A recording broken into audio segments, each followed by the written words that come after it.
Life style വ്ളോഗിലേക്ക് ഏവർക്കും സ്വാഗതം. വളരെ എളുപ്പത്തിൽ ചക്കയുടെ കുരു കൊണ്ട് ഒരു തോരനായാലോ?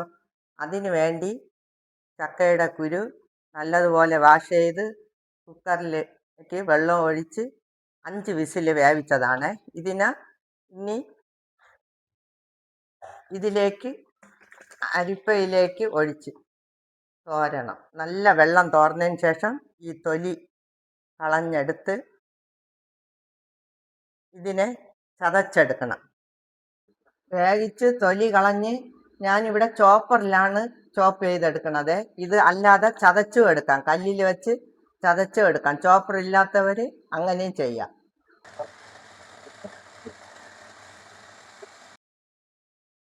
ഇവിടെ ചക്കയുടെ കുരു എല്ലാം ചോപ്പ് ചെയ്തെടുത്തിട്ടുണ്ട്. ഇതുപോലെയാണ് ഇരിക്കുന്നത്. പക്ഷേ ഇതിൻ്റെ ചുവന്ന തൊലി കളയാൻ പാടില്ല. ഇതിൻ്റെ വൈറ്റമിൻ ഞാൻ പറയാതെ തന്നെ നിങ്ങൾക്കറിയാവുന്നതാണല്ലോ. അത് കാരണം ഈ ചുവന്ന തൊലി കളയരുത്. ഇത് ഇങ്ങനെ പൊടിച്ചെടുത്തിട്ടുണ്ട്. ഇതിന് ചേർക്കാൻ വേണ്ടി ഒരു തേങ്ങയുടെ പകുതി തേങ്ങ തിരുമിയത്, 1 സ്പൂൺ മുളക് പൊടി, അര സ്പൂൺ മഞ്ഞൾപ്പൊടി, 1/4 സ്പൂൺ ജീരകപ്പൊടി, 3 വെളുത്തുള്ളി. ഇത് ചതച്ചാണ് എടുക്കാൻ, മിക്സിയിൽ അടിച്ചെടുക്കരുത്. കല്ലിൽ വെച്ച് ചതച്ചാണ് എടുക്കുന്നത്. ഞാൻ ഇവിടെ ചതച്ചെടുക്കുന്നത് വെളുത്തുള്ളി ഇട്ട് ആദ്യം ചതയ്ക്കുക. അത് നല്ല ചതച്ചതിന് ശേഷം അടുത്ത് തേങ്ങ ചേർക്കുക.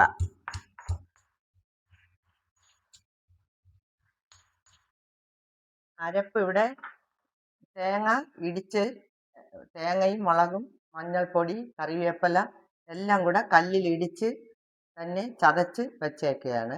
അതിനെയും കൂടെ ഇതിലേക്ക് ചേർക്കണം. ചേർത്ത് ആവശ്യത്തിന് ഉപ്പും കൂടെ ചേർത്ത്, പിന്നെ ഉപ്പിനി നോക്കിയതിന് ശേഷം ചേർത്താൽ മതി. ഇതിനെ നല്ലതുപോലെ ഫോൾഡ് ചെയ്തെടുക്കണം.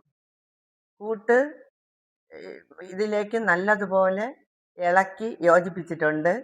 ഇതിനെ ഇനി ഉപ്പും കറക്റ്റാക്കിയിട്ടുണ്ട്.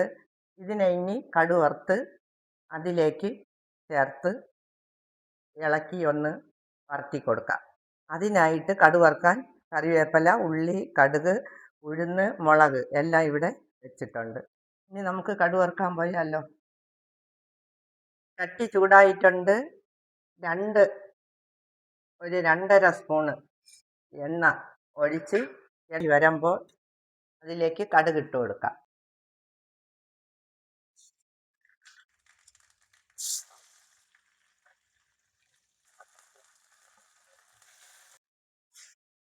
ഉഴുന്ന് മൂത്ത് വന്നിട്ടുണ്ട്. ഇതിലേക്ക് ഇനി ഇതിൻ്റെ കൂട്ടങ്ങ് ഇട്ട് കൊടുക്കാം.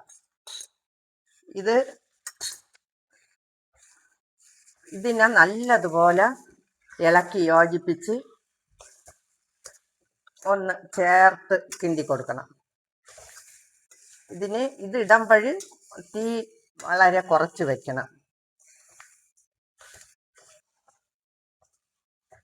ഇത് ഇളക്കി കൊടുക്കാം. ഇനി നല്ല ഒന്ന് ഇളക്കി വറുത്ത് എടുക്കാം. ഇതിൻ്റെ ഗുണം ഞാൻ പറയാതെ തന്നെ എല്ലാവർക്കും അറിയാവുന്നതാണ്. ഇത് ഏത് അസുഖക്കാർക്കും കഴിക്കാൻ പറ്റിയ ഒരു ഡിഷാണ്. ഇത് വളരെ ടേസ്റ്റുള്ള ഒരു തോരനാണ്. ഇത് തോരനെന്നും പറയും, പൊടിമാസം എന്നും പറയും, രണ്ടും പറയാം.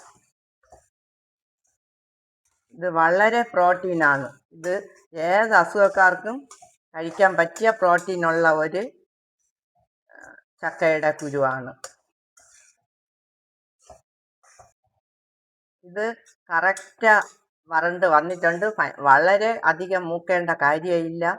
ഈ കൂട്ടൊന്ന് വെന്ത് പരുവം ആവണം. പാകമായ ഉടനെ സ്റ്റൗ ഓഫ് ചെയ്യാം. ചക്കയുടെ കുരു പൊടിമാസ് ഇവിടെ റെഡി ആയിട്ടുണ്ട്. ഇത് വളരെ എളുപ്പത്തിൽ ഉണ്ടാക്കാൻ പറ്റിയ ഒരു ഡിഷാണ്. ഇതെല്ലാവരും ട്രൈ ചെയ്യണം. ചക്കക്കാലമാണ്. വീട്ടിൽ ചക്കക്കുരു ഇല്ലാത്ത വീടുകൾ കാണത്തില്ല. നിങ്ങൾ ചക്കക്കുരുവിൽ ഇങ്ങനെ ഒരു ഡിഷ് വളരെ എളുപ്പത്തിൽ ഉണ്ടാക്കാം. വീഡിയോ ഇഷ്ടപ്പെട്ടാൽ സബ്സ്ക്രൈബ് ചെയ്യണം, ലൈക്ക് ഷെയർ ചെയ്യണം.